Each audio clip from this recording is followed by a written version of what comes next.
a sacrifice seduced for the altar of your vanity. A jealous, hungry God, craving praises of profanity. With bedroom dark and dine, and a deep mouth stained with wine, it drinks its fill. It was your mothers, not your brothers, that agreed to feed you poison. This egregious lack of choice indeed seemed fit to join your voice in, with lies disguised as prizes of reason and wisdom, with briberies of finery to weaken any criticism. Can the fly invade the blossom that devours it? A mouth that lies in wait for a gift of life to shower it. Alright, well, welcome back. We are on session 108. How about that? We're almost coming up on our yearly anniversary, too. What is this, 4 years now? I think? Something like that. Well, at the end of the last game, we ended the session with you guys attempting to smuggle out, Stardust specifically attempting to smuggle out some of Labiena's sire's treasures. He managed to avoid the human and corpse guards, but the avian guardians in the air spotted him leaving the perimeter and cried out a warning. Now, Flavia, Androdimos, and Albina, for about the last half an hour, 45 minutes, have been outside exchanging small talk with the main spokesman of the group outside the cemetery. You're close enough to the 10 creatures within easy range of you to see that they are all recently arisen corpse soldiers. They appear to have fallen in battle. You can see the battle wounds still on them. Some of them still wearing bloody armor. And they stand there looking at you, motionless, not breathing, emotionless, just standing there following the last order they were given.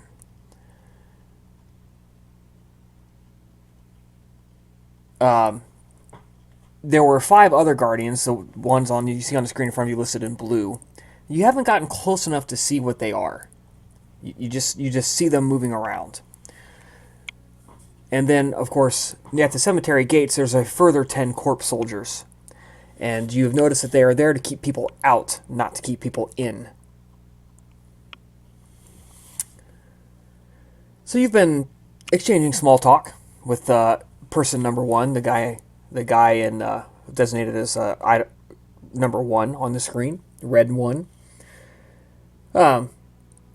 Topics of conversation have been light, the weather, farming, stuff like that. And as you are talking, a bird cries out. You hear the screeching, "Gah, gah!" And to anyone who speaks animalism, which I believe is just Androdimos, what he hears is, "Escaping! Escaping!" The spokesman leaps to his feet. Claws extend from his hands. Their long, wicked-looking nails gleam in the moonlight. He speaks very forcefully. "You bastardos! You've betrayed your word!" And we begin combat. Now, you guys, if you don't have animalism, are 2 down in the initiative order for the first round only. After that, because you're taken just slightly by surprise at the start, but not enough to render you unable to act. So, person number 3 here is first to go. He falls back a little bit back behind, and he points at the corpses that are closest to you guys. And he says to the necromancer, and you can see it in his face and everything, as you can see the amulets and stuff on his body as he moves, and he shouts out to his to the soldiers, "Destroy the newcomers! Tear them apart!" And then he falls back. That's his go. You notice now all the corpses begin to move, shift.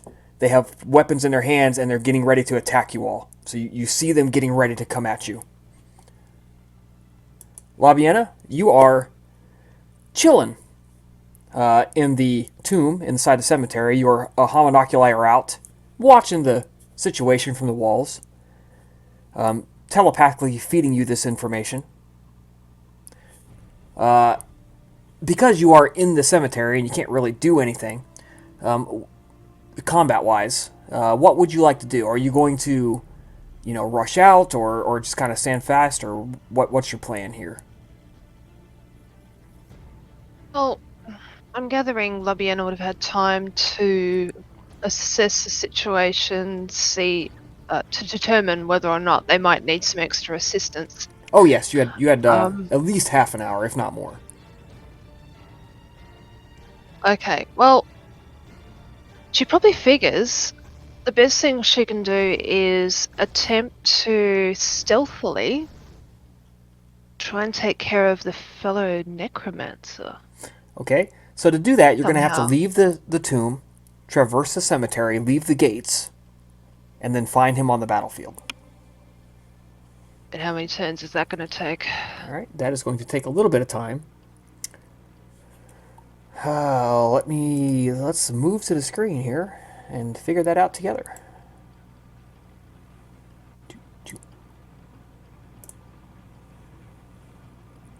All right, so it's going to take you one turn to get up the stairs and to the out the front door of the temple. So that's one. Yeah. Now, at the same time, I'd imagine with Labiena's new path, she'd be torn between that and trying to do what Astartes was trying to do and try and save her sire's research. Yeah, in all honesty, they made their bed, they get to lay in it. Knowledge is your bread and butter now. Yeah. It would take you 7... I counted 21 squares between the tomb and the gate. So that's movement, action, celerity. You have one celerity or two? I think you have two. Two, I think, yeah. So that's... You can move 12 squares of movement around. If you do nothing but move, but run. So for you, that would be one... In 2 rounds, you can be, after this one, so 3 rounds total, you can be outside the gate scanning the field looking for him. If you decide to enter combat. Okay. What about the other option then? Because I'm not sure how far away the carts were. Your carts are approximately 1 hour walk. Oh. You could obviously make it faster if you run. So your sire, though, seems to be making no move to engage in aggressive action. Yeah.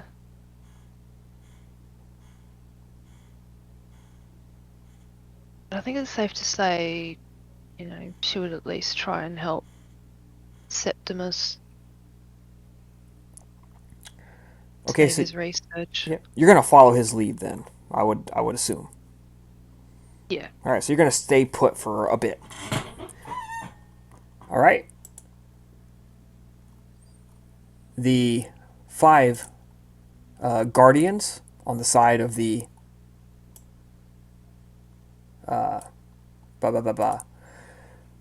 the side of your opponents, let's call them, get to react, and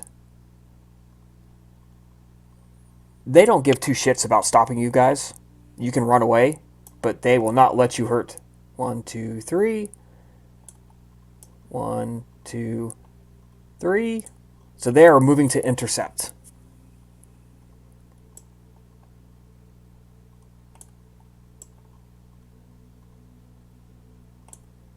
All right.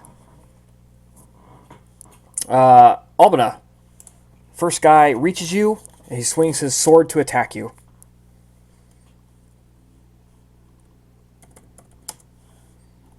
And is my freaking music player playing? Because I don't hear shit. Ah, there it goes. It was just really quiet. All right. So he's swinging his blade at you. Are you going to react, block, take it? What do you want to do? Um, am I able to spend the willpower point now to do away with the -2? You can do that at the start of your turn. Okay. I'm going to be trying to. If I had to try to block, that would count any future actions as double action. Yes. Correct. This would be if you're going to block it and take another action, you have to declare multiple actions right now.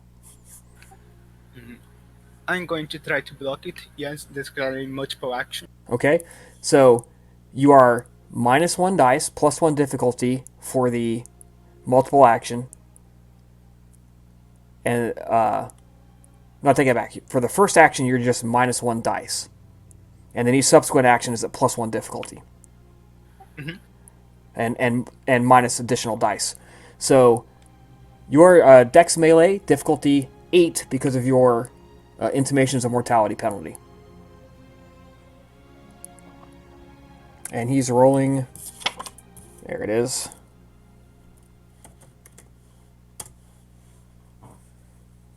Fortunate for you, he made a shit roll. 2 successes. Same. 2 and 2. All right, blades clash. Bam! With a ringing, ding, bam! And the guy he hits you so hard. He's strong, not as strong as you though. So you kind of stagger each other a little bit as you bounce off. All right, Barrack Ball is 2 less. So Androdimus, you're going next. All right. Am I able to grab to pop over and grab the mace from Flavia? Yeah, you just kind of reach out, and she'll just toss it over to you. I'm spending a willpower to overcome the difficulty, of course. And is one the shadow person? You don't know. One is the one with giant wicked claws on his hands, though.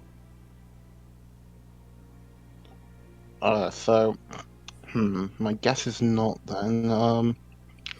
Well, regardless.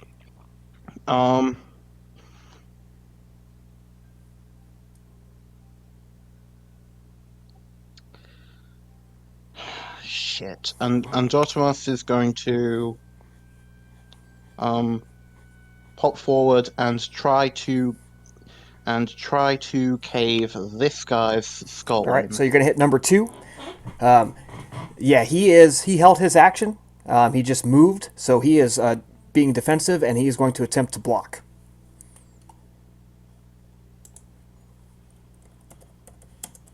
Oh, and before I start making rolls, I'd like to declare spending for celerity. Okay. All right, so you can burn your willpower, you burn your blood, you're good to go.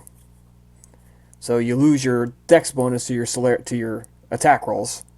I misspoke. You lose your celerity bonus to your attack rolls. Yep. All right, so he blocks with 1, 2, 3, 4 successes. God.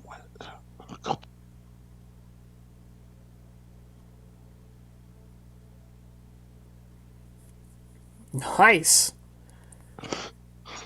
All right, roll damage. God, it's been so long, I've forgotten what the damage on the mace is. That's a good question. I don't remember either. I think it's either 2 or 3. I believe it's strength +2. But it's lethal. Strength +2 lethal. This is the enchanted mace, remember? Well, that adds an ag of damage to it, I believe. Let me check the ritual. I'd see if it adds an ag or if it makes it all ag. Doesn't add anything, just makes it all ag. Flaming weapon. The weapon is sheathed in green heatless frame, does not provoke rot check. Inflicts aggravated damage for a number of strikes equal to the successes rolled. A wielder cannot choose whether to inflict normal or ag. Alright. So, strength plus 2, ag damage.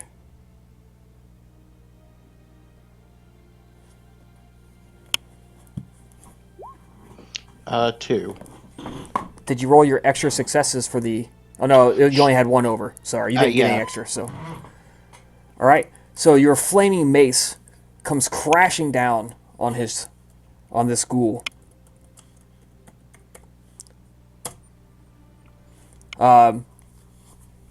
You see the unnatural light of fortitude as this weapon strikes. Green strikes a blow, and black cracks spread out underneath his shoulder and up his exposed neck, and then heal. And his padded armor takes the rest of the blow. However, it leaves a scorch mark where it's burned away. And as he staggers under the impact, he actually kind of like his knees kind of buckle for a half second as you bring this mace crashing down, glancing off his blade right onto his shoulder, but he manages to shrug it off. All right. I forget. Celerity actions at the end of the round. Or... Yes, they come at the end. Okay. Yep. Barrack Wall, seeing shit going to shit, picks Flavia up and begins to sprint the fuck out of there. 1, 2, 3. Unfortunately, his action is to carry her, so...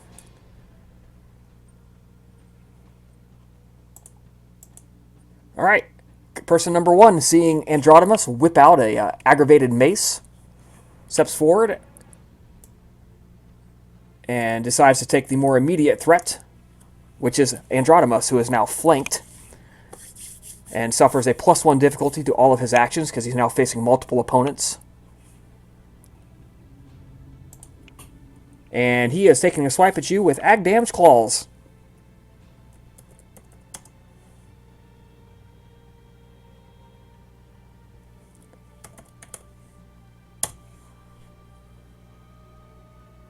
For 1, 2 successes. Now, you can use a celerity action to dodge or block if you like. I would like to do so. Okay? I did. Astartes, good point. So, make a perception plus alertness roll, Astartes, at difficulty 8, to hear the shouting beginning to the south of your position. You might hear this drifting across the night air.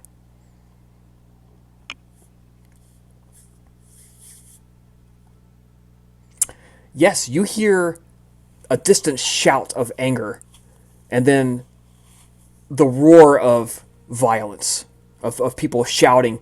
You can't quite make out the words, but this doesn't sound good. Real quick, there's still the dice penalty for multiple actions, if I can remember correctly. It is a dice penalty, but it is not a difficulty increase with celerity. Yeah. Shit. Alright? So you swing that mace around, you attempt to block, and your timing is just a little bit off because you're not really that a combatant. You don't really do this a lot. Plus you're wielding a mace with 2 hands. And his claws, you mistime it, and they streak down your chest. So your soak is going to be fortitude plus armor. And he's rolling 1, 2, 3, 4, 5, 6 dice of ag damage. Soak 3 ag, and then give me a courage roll. I will spend a blood to auto soak 2 of that, and then roll the 1 for my armor. Okay.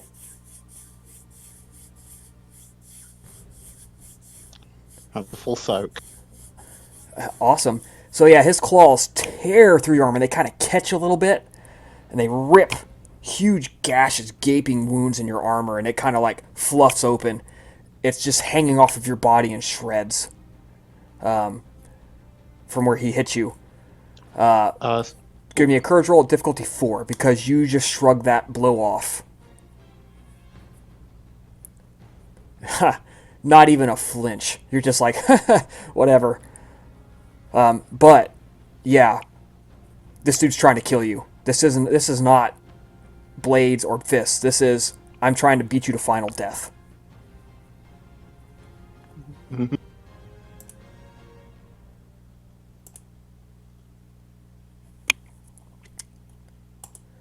All right, Flavia is next. She kicks free of Barrack Ball, spends blood for celerity, and she runs away as fast as her feet can take her. Albina, give me a perception plus awareness roll at difficulty 8. This is not an action. This is simply a quick glimpse out of the corner of your eye. So it'd still be at -2 or No, this is literally just you seeing something.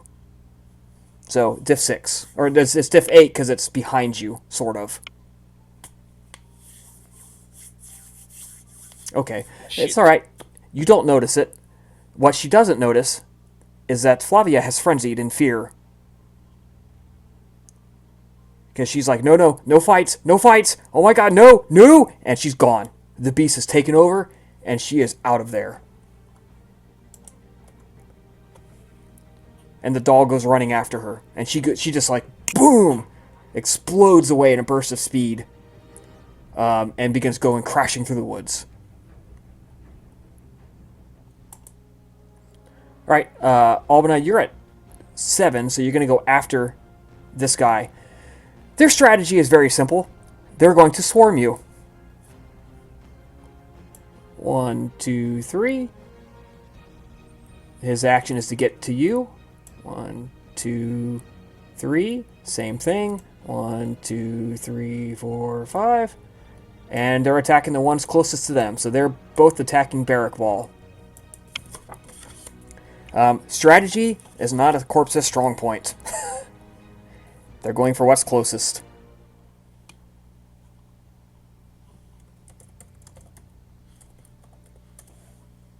Alright, swing and a miss on Barrack Ball. Swing and a hit. Astartes, please open up his sheet and roll a soak for him.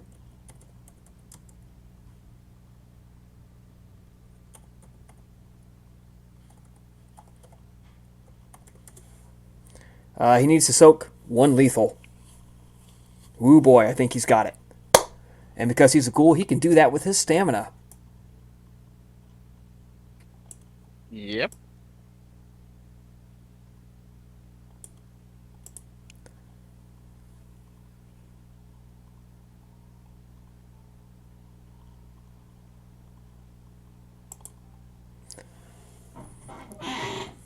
Alright, Albina, you're up next. I imagine that in her current position, she's not able to get eye contact with the necromancer. Yes. She is not. Is she able to get eye contact with the gangrel? He's not looking at her. He's looking. You're looking at the side of his head. What about the guy that she locked blades with? Yeah, he's staring right at you.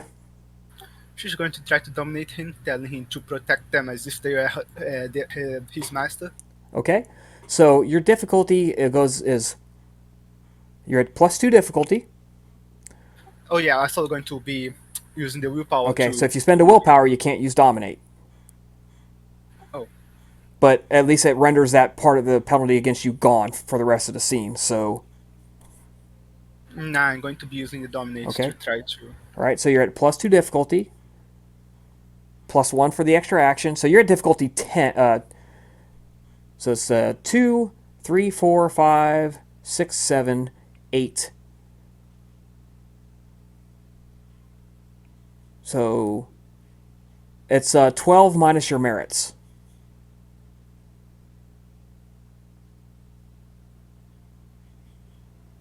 That'd be 12 minus 5. Okay, so 7. Yes. And you are also down Minus 2 dice. Minus 2 dice. Yes. Yep.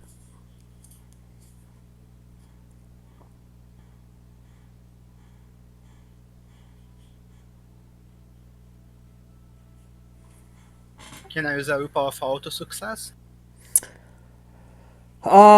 Yes, I'll let that happen. Then yes, I'm going to be Okay. using one for. This is incredibly important, and you were like, you're going to exert all your force of will into this. However, as he is partly supernatural, he does get a resistance roll. Not sure if the 10 on this would count for What's your specialty? uh, persuasive for manipulation. Yeah. If it's not directly related to dominate and overwhelming his will.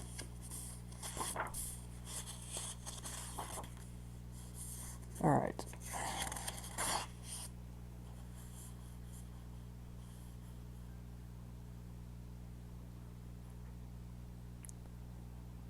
All right. What is your manipulation plus intimidation? My manipulation plus intimidation is 6. All right. So he has to roll his willpower at. He wasn't trying to hide his eyes because he wasn't expecting this. So he's got to roll his willpower at difficulty 6 and get 3 successes because you spent a willpower. As his mind instinctively attempts to reject your command, and he fails. You see the shock of confusion in his eyes as he clashes blades with you, kind of staggers back, and you catch his gaze, and you issue your command. And his stance from you turns from aggressive, and he looks at the back of the man. He looks at the man to his somewhat right, which would be now he's looking at the dude's back. Right? The person number 2, red 2, is dropping Arms of Ahriman.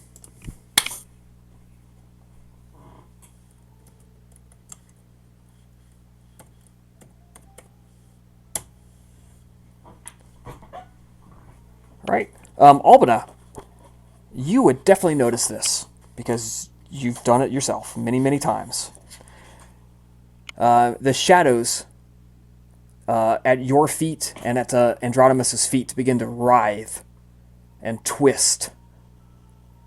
And you realize what's about to happen as dark black tentacles begin to tear themselves free of the abyss.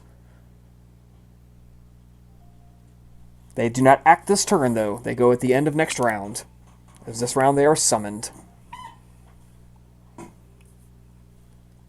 So, draw. Free hand, draw. 1, 2, 3,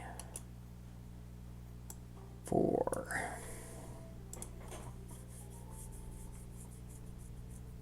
Nope, just 3. Stiff 7, I forgot. That's. Come on. Oh, yeah, true. Alright. Anyways, there's only 3. I'm not gonna slow this down too much. Alright. Andronimus, your horse begins to whinny and buckle and tears itself free of its binding where you had it bound. That's its action. It's now free to go. Which is, Alright. if you don't come to it, it's coming to you. Alright, and then... Unless you tell it third to do something. Well, that's its round for now, but I've got my last celerity action. What currently so how flanked am I still? Very. As in how much You have- difficulty? You are facing 3 opponents directly, so you're at +2 to all of your attacks. To all of your actions, actually.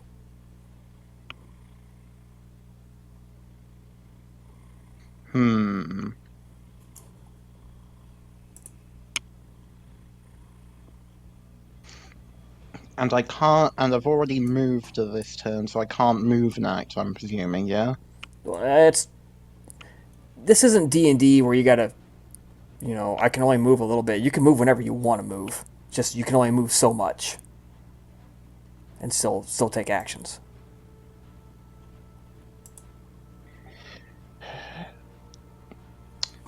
Still, there's...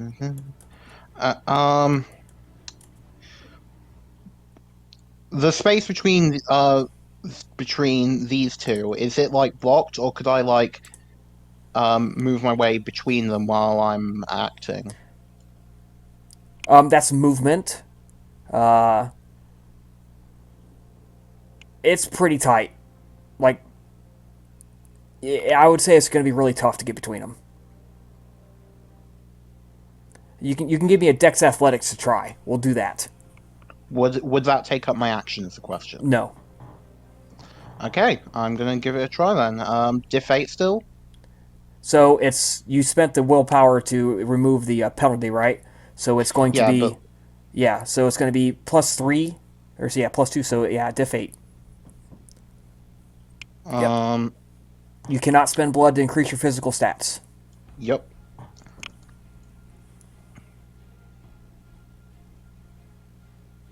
Two successes. All right, yeah, that's good enough. Yeah, you kind of force, squeeze, slide your way through. Rah!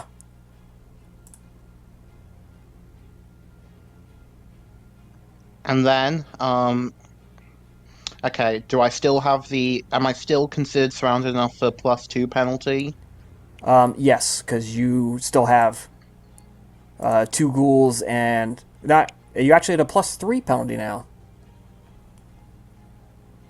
Even though they're not all focusing on you, you're still surrounded. Am I able to move this one last square, or is that too much? That's too much. You were kind of had to go get the mace and then come shoot across and then come up. So yeah, that's your final spot. Alright. Though I've, in the long run, made things more difficult for myself, I'm nonetheless going to attempt to strike this one. Okay. Make your roll. You're at 1, 2, 3. Although, thanks to Albina's actions, that penalty is going to drop next round. Drop by 1, since ghoul number 1 is no longer focusing on you guys. And so you're at a 1, 2, 3. You're at a -2 dice, +3 difficulty. Dex melee. Alright, everyone watch and see me drop the mace. Yep, I botch. Alright. You take a mighty swing, and it slips out of your grasp, and the mace just goes woof, woof, woof, woof, woof, and lands in the mud somewhere over here.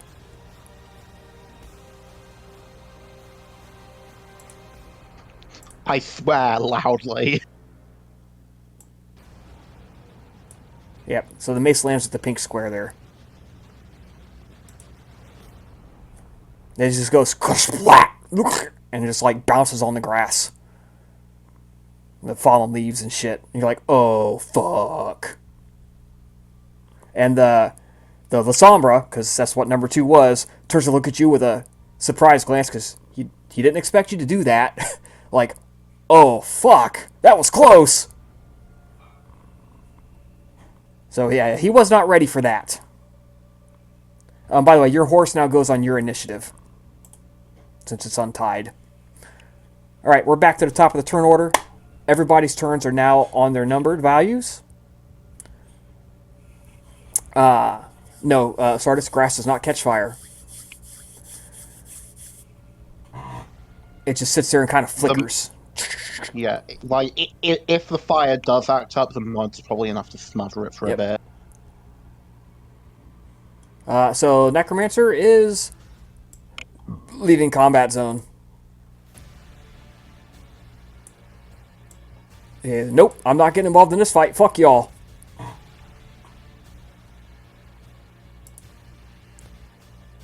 Alright, Labiena. Okay, well,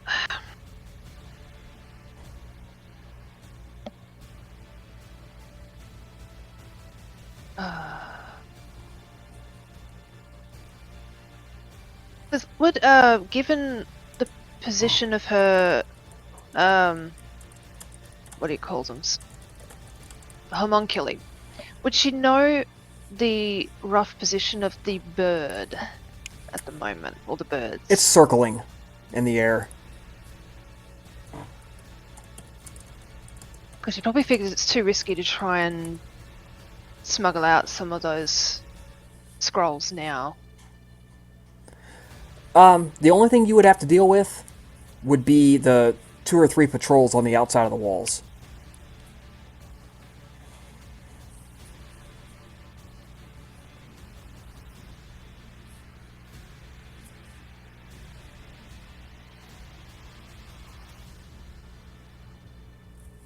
Plus, she probably would have tried to figure out if there was a better place to either climb over the wall or I don't know if there'd be enough time to dig under it.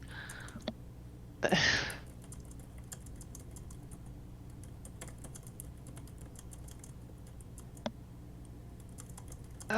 man, this is a tough one.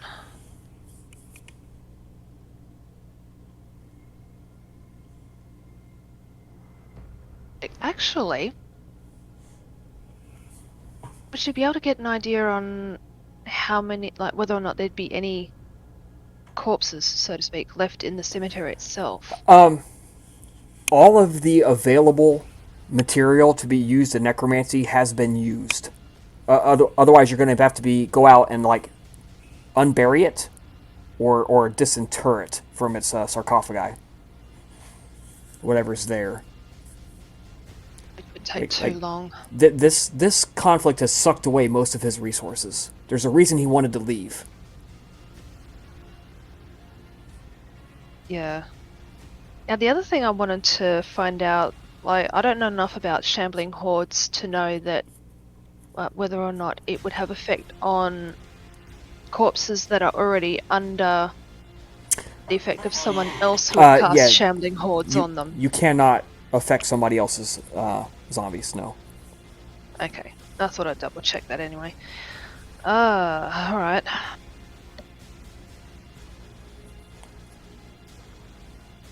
I suppose the other thing she's considering doing is seeing if she can get out there undetected. See if she can get a line of sight on one of them. Okay. Yeah. And try and get intimations of mortality. Sure. On them. You bust out. You make it to the exit of the temple.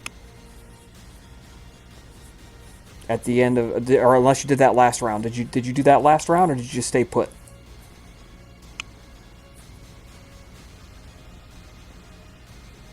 Well, I figured she probably would have stayed put for that round to determine which action she was actually going to take. All right. So and then thought, screw it. No, let's do this. Awesome. Awesome. Yep. You. All right. I'm done sitting. You get up and you make it to the exit of the temple. At the end of 2 more rounds, you will be at the gates and able to enter the battlefield proper. Right. Ghoul number 1, the one Labiena dominated, had reared back for another swing, and at the dominate takes a hold, just turns, because he's right-handed, turns and slashes at the zombie to Labiena's north.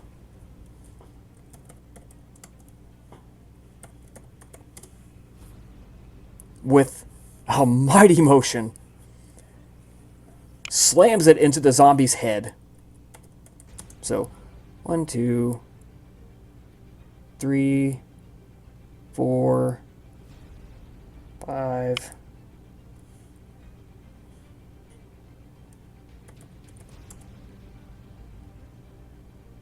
Yeah, not bad. If the zombie soaks like ass, he might decapitate it and send it down.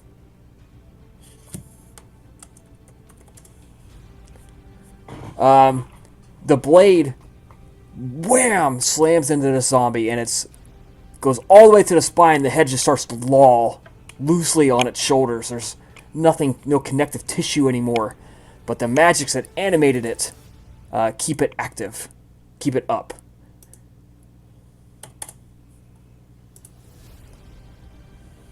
It is obviously severely damaged, though. Barrack Ball's orders were to not do anything suicidal, last time I checked. That's correct. And engaging in a 4-on-1 fight kind of seems suicidal against opponents that don't feel pain or get tired. So yeah, his actions are to leave.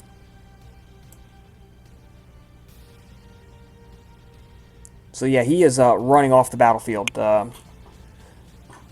following his last orders of not getting himself killed.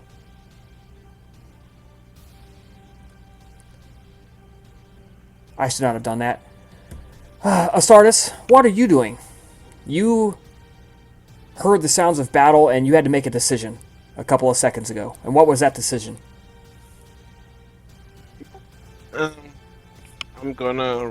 I'm still. My ritual's still up, right? Yes, so you have a piece of reflective material held in front of your face, because you have to keep that in front of your face Yeah. for the ritual. When I heard the bird cry, I'm gonna find out. Oh shit, something's up.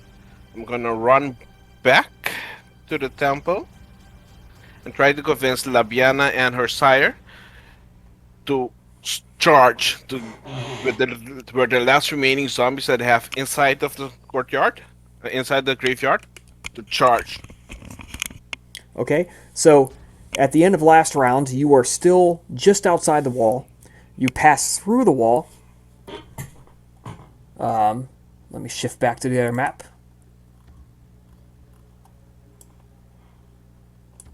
This round you pass through it. That's 1 square of movement.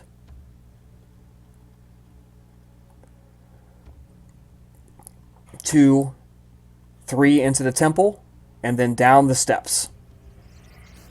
So, give me a perception plus alertness roll as you phase through the wall of the temple. Difficulty 8 because you got a reflective surface in front of your face and there's other stuff in the room.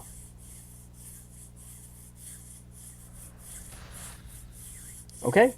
You see Labiena's back as she's leaving the front door of the temple. I run up to her and All right, so you are now. Labiena is at the front door, and you are 1, 2, 3, about right there. So you're about 2 meters behind her.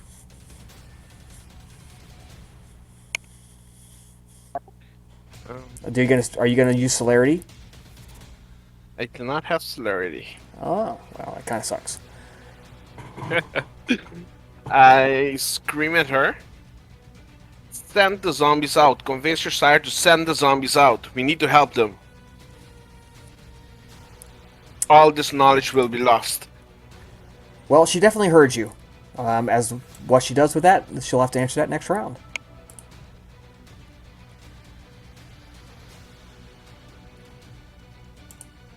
All right.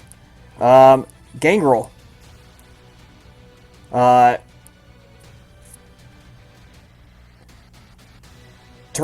Puts his back to Albina and turns to attack Andromeda. Wait a minute. When was my turn during this? Oh, did I delete that somehow? I- It didn't. Seems to have- I might have accidentally skipped you. I apologize. Yeah, your turn. Okay. Still a little frustrated at my spot of bad luck there. I'm going to spending blood again for another bit of celerity. Try and move out to here, so that I'm no longer severely. Since you brought it up, you know what I did? I only used 1 ghoul too because I forgot the others. I forgot the other 4. So let's put you back where you were. Ah, okay. I did forget the other 4. 1, 2, 3. All right. 2 of them are taking shots at you. Fair enough. Because this is literally what they're here for. And the first one does not have the flank advantage. The second one does. So 1, 2, 3, 4. Are you going to use your action to attempt to dodge or block or anything like that? No, because that would Okay. give up celerity actions. So All right, so he's rolling 3 extra plus 2. So 3, 4, 5, 6, 10 dice of lethal damage.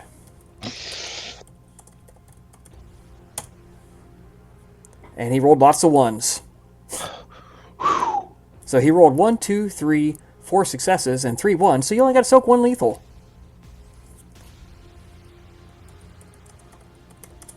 Four successes. 2 10s, a 9, and a 6. Oh yeah, shit.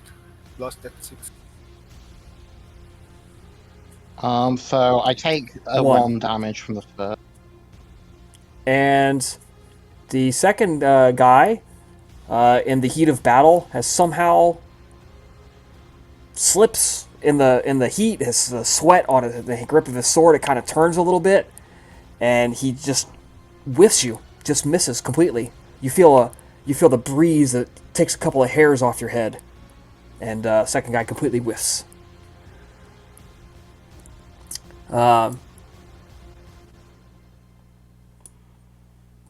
Ghoul is attacking Albeda.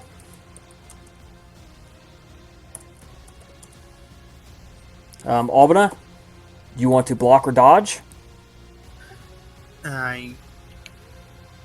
If I had to in the next my turn try to squeeze past them, would that be an action that we penalize by trying to?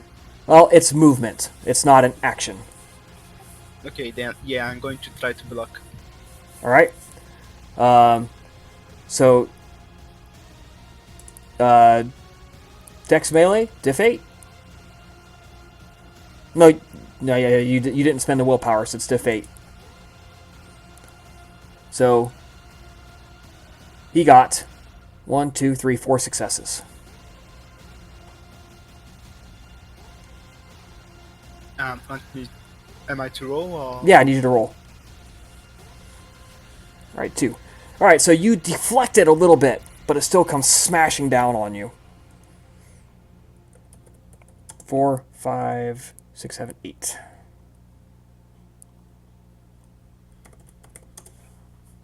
And, these guys can hit really well. They apparently can't seem to damage you for anything. Yeah, it just sort of bounces off your shadow armor. And you see that the shadows ripple and reform.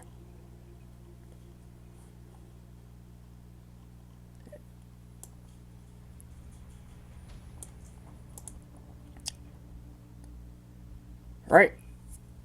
Now on to Gangrel. He turns. He slashes at Andromeda. Oh, no, it is you. You know what? I've now done this twice. I'm not on a good streak tonight. It happens. There So is a would lot I? going on in this. So spending blood for celerity again. I'm going to attempt to move up to here. Mm-hmm. And drawing my short sword in one smooth motion. Try to just cut straight at 5. All right, you will do so. Dex melee, diff 6. Yeah. With no celerity boost to your dex pool. Yep. That is A lot. that is Roll your damage. Strength plus 2 plus 3 extra. for a short sword. Strength plus 2 for short sword, plus 3 extra dice for successes. Okay.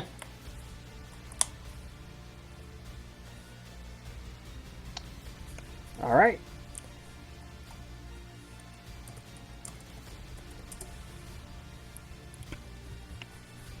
He takes it like a champ. Well, we'll see if his luck holds out because Yep. second verse same as the first. Yeah, we'll get there. Your horse. Uh, Is it coming to you? You have a you have an almost telepathic bond. You can shout a quick command. Yes. Also, I still have 1 attack left. which will come with your celerity action. Oh, right. Sorry. Now I'm doing it. And that's cool. I mean, hey. So, what's your quick word of command? 1 or 2 words?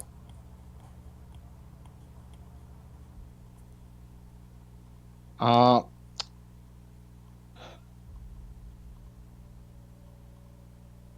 going to be focus on the ones around Hull. No, that's more than 2 words. So, come, Just trample, escape. charge. All right, horse is charging. It's coming to you. So, it's coming in a straight line as fast as it can. Yeah, you want to call up the character sheet and roll at a Dex Brawl attack for me? I don't think we ever got around to giving the horse a character sheet, Did actually. we? I guess not. Warhorse. Animal stats. Yay, hey. A, B, C, D, E, F, G. Animals, page 396.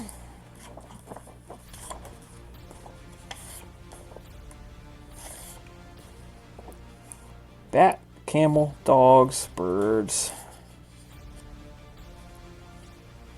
Horse.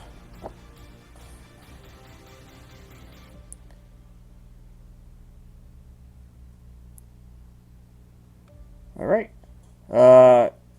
Roll me 7 dice, please. No, 8 dice. Dex Brawl, 8 dice. No, I take that back. Dex. I'm looking at strength because I'm an idiot. 4 dice. Okay.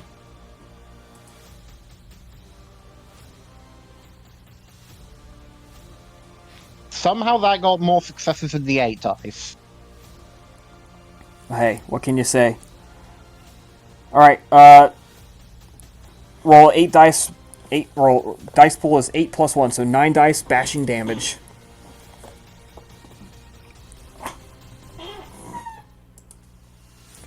And Is that with he any manages potent? this with potence, yes. He manages to stay on his feet, so there's that. So 3. success- He's got to soak 3.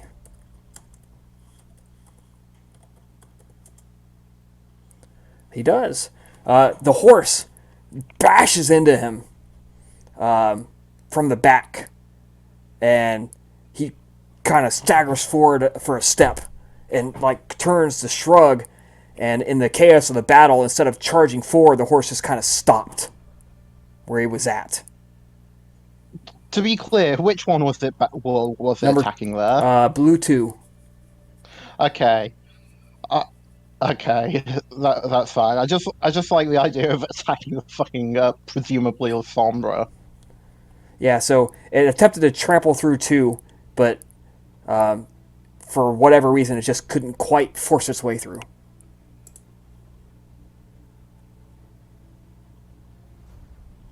All right. Well, you ran off, so instead of trying to chase you, now the gangrel turns and attacks Albina.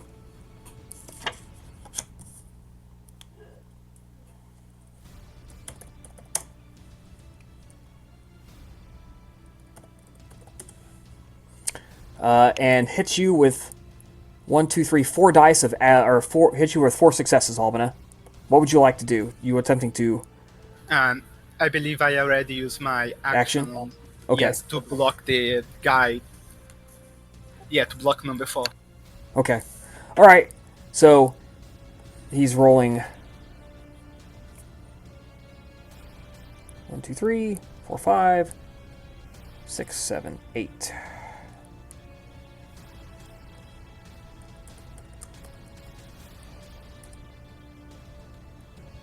Not bad. You only got to soak 1 ag. Fortitude plus stamina. Or sorry, fortitude plus armor, not stamina. You know, I don't know what it is, guys. Every time we do a combat, I can hit you guys over and over and over, and I roll damage like total shit. Except for the one time when Hatchet got cut in half. That was like the only time.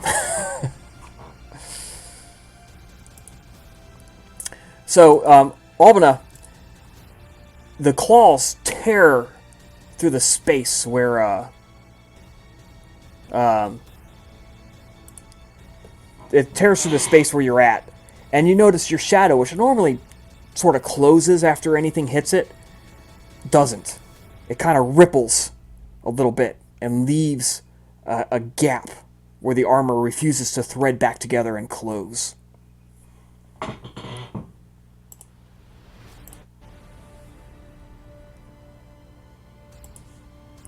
And Albina, you used your action, but you can still move around. Yes, I'm going to use the willpower to do away the -2. Okay? And then I'm going to be moving. How much can I move? 3 squares. Okay, so moving over here. Okay? I'll need a Dex Athletics roll or from you to get through the 2 zombies that were blocking your way through there. At difficulty 1, 2, 3, at 10. Mm-hmm.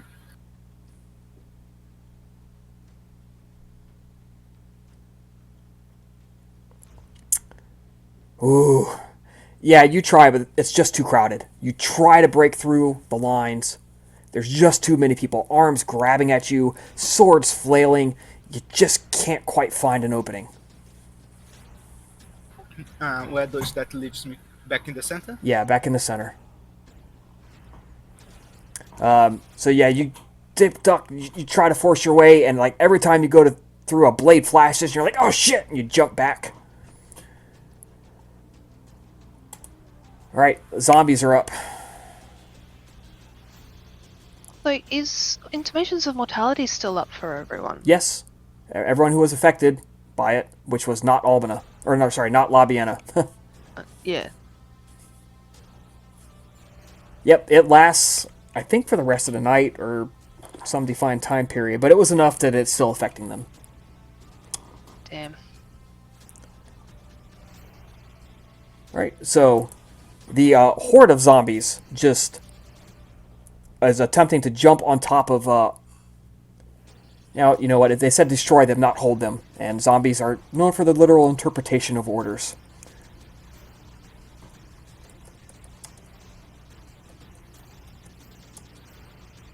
Alright, the sword blades come at you, and they hit you with 1, 2, 3, 4, 5 successes, Albina.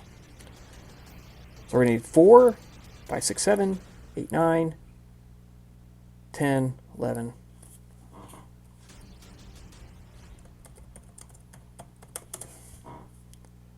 One, 2, 3, 4, 5, 6, 7, 8. So 6 lethal. I'm going to use a blood point for my fortitude. Okay. I can only use the fortitude once per round, or can I use it multiple times? Once per round. Okay, so I'm not going to be using it for that.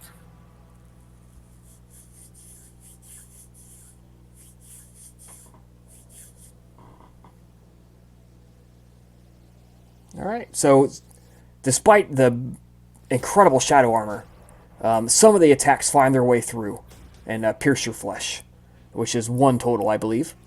Yes. Right.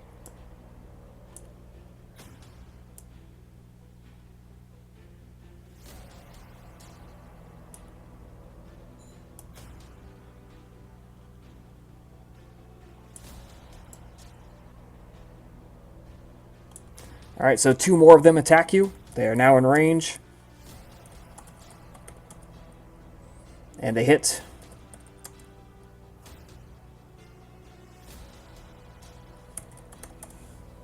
So soak 1, 2, 3, 4 more lethal. And 2 of them are attacking your horse.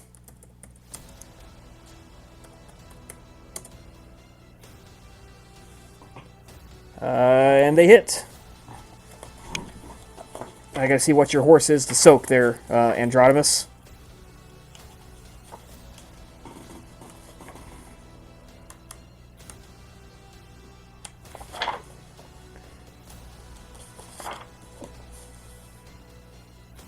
Roll me. It has a soak of 5, so it has 5 dice to soak. So Okay. we're gonna roll 1, 2, 3, 4, 5, 6, 7.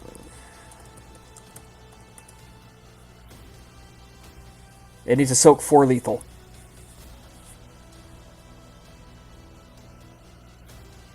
Alright, so it takes 3. It has 6 health levels. Page 398, I think, here. 398, large horse. 1, 2, 3, 4, 5, 6, 7. It has 8 health levels, and it has taken 3 lethal. It's at -1 on all its rolls. Oh boy. Alright. The Somber gets to act.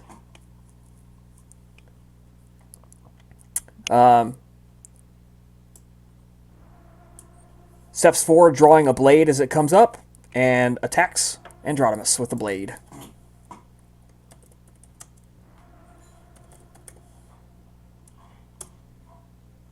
For 3 successes. What you have an action, I believe, left. You can block, you can dodge. I have 2, in fact. No, you used 1 already. Do you have 2? I thought you only had 1 left. Yeah, I brought up Celerity 2 over Okay. downtime. Alright. I'm not keeping track of your celerity actions, so, relying on you to do that. Okay, so -1 diff. I'm going to attempt to parry. Yep. Alright, so you're at +2 difficulty +1 for multiple opponents on you. Oh shit! Thank you. I'll roll that again. I failed, but Alright. So you attempt to parry, you miss. He hits you with 2 extra successes. So that's unfortunately going to be for you.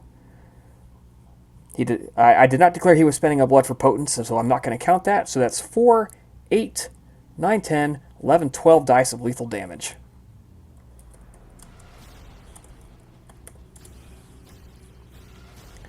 And once again, my damage rolls are complete ass. 1, 2, soak 3 lethal. 3 on 12 dice. Isn't that some bullshit?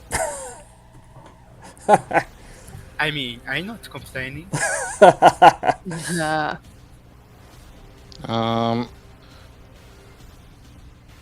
going to spend a blood point again for auto soaking 2 of that. Okay.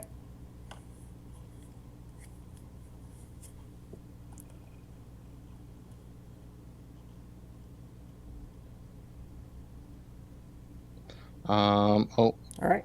yeah. So it was 3 that I had to soak, so I take 1 again, I believe. No. Yeah, you did, because you soaked for 2 for fortitude, so for a second my math was really off. You are correct. And now the tentacles begin to try to wrap up Albina, because they're all surrounding her, and they're all within reach. They have a dice stats equal to odd 10 score, right?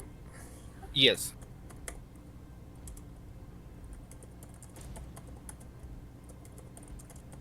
All right. So as an action, all three of them grapple you.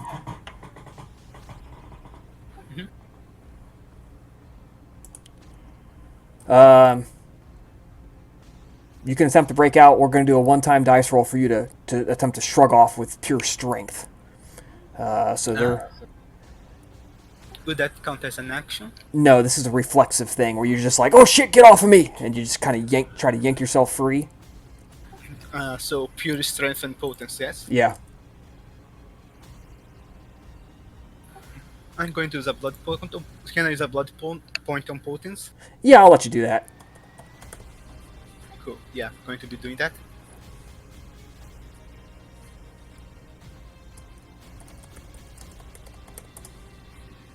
Difficulty of 6. Yeah, Yes. diff 6. Yep.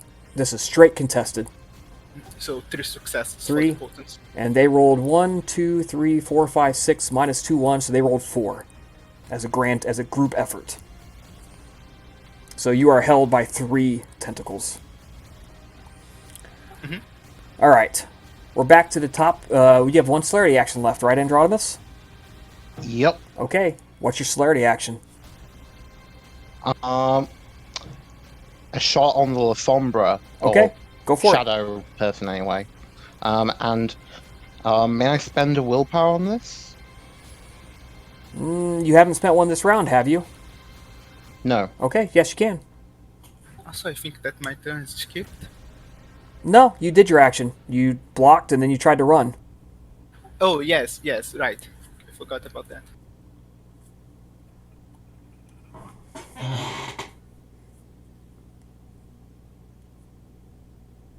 So that's 1 success total. Okay, roll damage.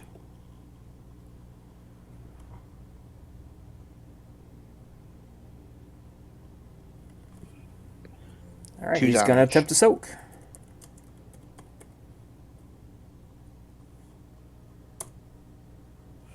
Which he does. So you notice he's not wearing any armor. So it just cuts through his clothes and it just scrapes across his undead flesh with no marks. But it does slice his shirt open. And he looks peeved about it. He's not happy. Alright, we're back to the top of the order. I'm going to declare that the Necromancer is gone. He has made his escape successfully. He is no longer a factor in this fight.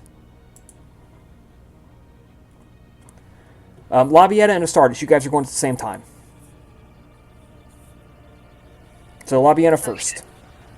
So in all the madness, obviously her intent was to see if she could get to the necromancer before he took off, now that he's taken off. And before your even homunoculi leaves- saw him running, so you can be pretty confident, even though you're not there, you can be confident that he is running away from the battle. Yeah, and plus at the same time, she would have heard. Yeah. You've heard Astartes Astartes yelling shout. at her. Yep. So taking all that into account, she would have stopped in her tracks, turned to Astartes, and be like, "What do you suggest?"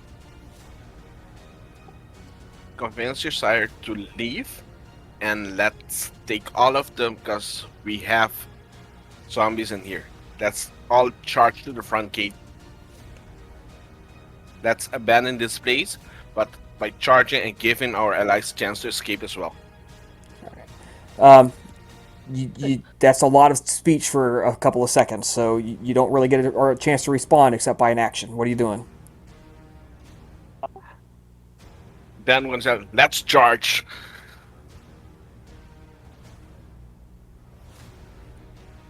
So she'll nod to Astartes and kind of put a hand up to Septimus. No, he never Stay. left. He's down in the crypt. Yeah. You Well- went upstairs. All right. Well, she figured he'd stay there anyway. Yep. So you got to run Yeah. back downstairs if you're going to talk to him. Yes, that's not going to happen. Now, Labiena's intent was to try and make it to the gate, but as stealthily as possible.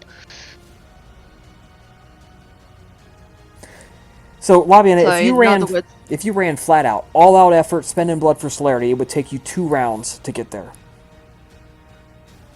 yeah. So essentially, once she gets there, she'd be sort of like back up against the gate, you know, just All right. kind of waiting for a moment before making her move. Okay, that sounds like a plan. So you spend 2 blood this round, sprinting away. As you leave the temple, sprinting as hard as you can, I need you to make a perception plus alertness roll. This is finding my character sheet.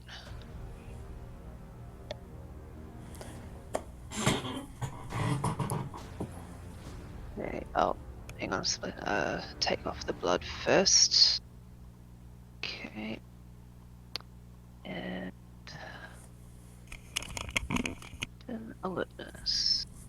Oh wait, there was a modifier on that for some reason. Oh, unless... Whatever. Would it be 2?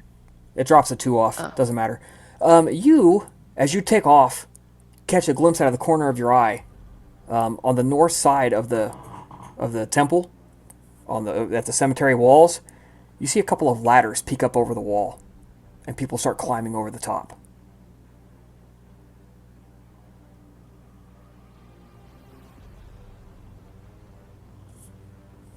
That's your action. The ghouls are up. Number 1 is going to finish hacking that zombie apart. It's done.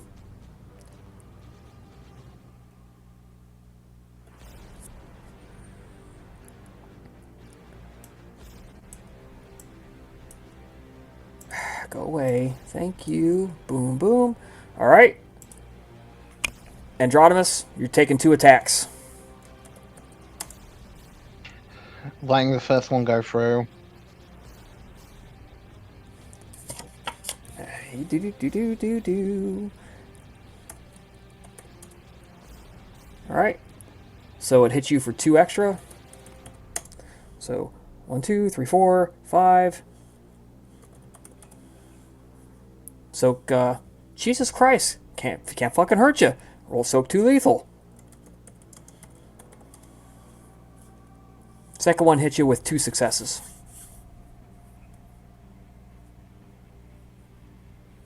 Oh, wait, hold on. It's soak. Yeah, soak doesn't get have wound penalties. So I soak the first one. I'm gonna let the... No, you don't, because soak is stamina only. So why is there a modifier on that? That's my armor. Ah, okay. Stamina, discipline, fortitude, boom, boom. Perfect. Sounds good. Second one, coming at you. What you doing? I'm going to also let that one through. All right.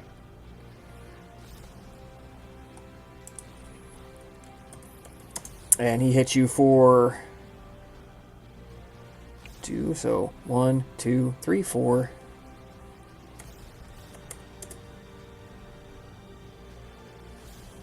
Again, 2 more.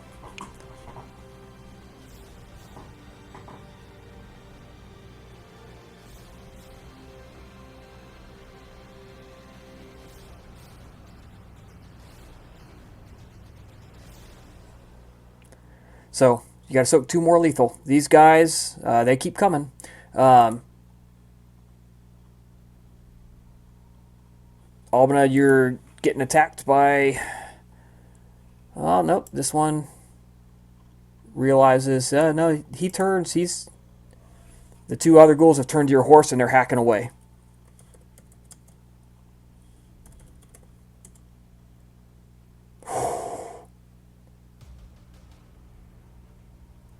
That's going to be a bad roll, man.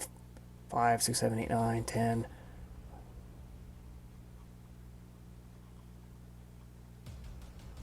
I'm trying to calculate here. My math is going haywire. 5, 6, 7, 8, 12, 13.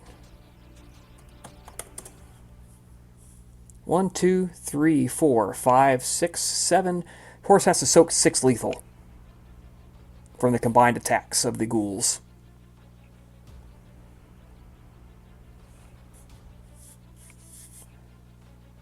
We said 4 dice of soak, right?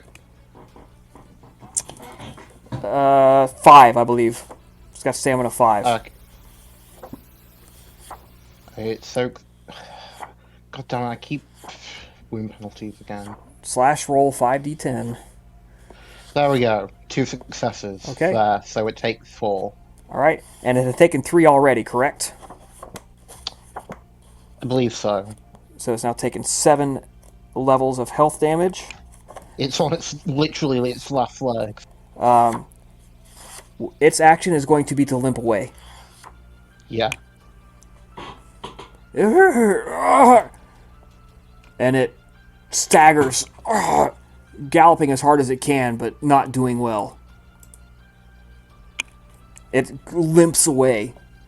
Its movement reduced from the majestic animal that you are so familiar with. 1, 2, 3, 4, 5, 6, 7. Yeah, it's at -5 dice. Ain't doing good.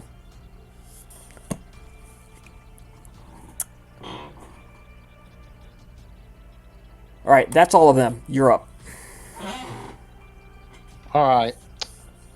I'm going to attempt to bypass all these guys, go zigzag across, and try to dash for the mace. Alright.